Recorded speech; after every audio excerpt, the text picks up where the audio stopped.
Zara Ikena was known around the Lagos Island branch of Zenith Crest Bank as Sister Zara.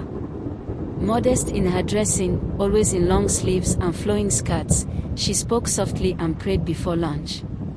At 28, she was the youngest assistant compliance officer the bank had ever promoted. Her colleagues called her boring. HR called her trustworthy. Nobody noticed the small tattoo behind her right ear. Nobody asked how she knew so much about shell companies. Zara kept to herself. No Instagram. No wedding ring. No late nights. But she had one weakness: her younger brother, David, who had been expelled from university 2 years ago and vanished into the murky waters of Lagos nightlife. She sent him money monthly. Never asked where he was. She just prayed he was safe. Then came Nedu. Smart. Charismatic. A new executive from the bank's Abuja HQ. He showed up on Zara's floor one rainy Tuesday and asked her to explain a flag transaction. He complimented her handwriting. He called her Z. And she let him. One Thursday morning, a routine internal audit flagged a transaction chain worth 850 million Nigerian nairas, laundered through 8 fake companies over the course of 5 weeks. The kicker: each account had passed compliance under Zara's ID. But she hadn't authorized any of them. At least, that's what she told herself. Her access card was suspended. An emergency panel was formed.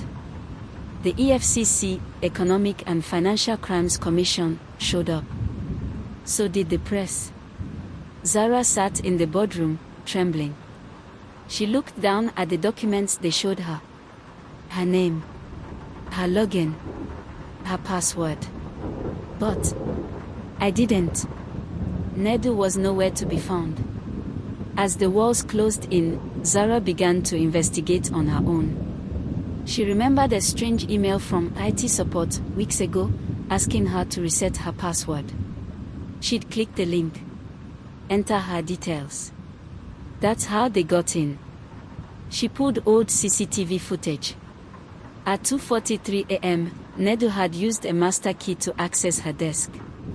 He had printed forms she never saw, and her digital signature was cloned. But the final blow: a voice note sent from her brother, David, at 4:12 a.m. Z, I messed up. I thought I could handle it, but these guys, they're dangerous. Nedu isn't who he says he is.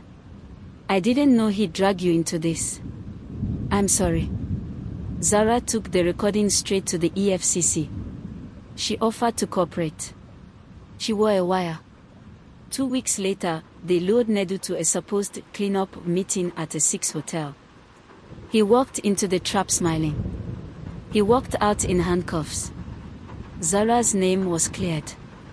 But the damage lingered. She returned to work, but she no longer prayed out loud. She wore her hair down more often. Her skirts are shorter. Her faith, quieter. Nedu was part of a ring laundering funds through compromised bank staff across West Africa. David entered witness protection.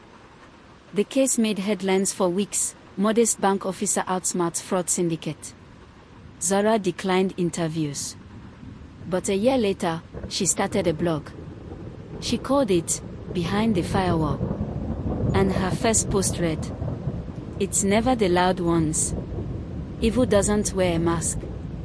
Sometimes, it smiles, calls you Z, and asks about your lunch." She followed every rule, until the rules betrayed her. The true story of modesty, manipulation, and millions laundered in plain sight.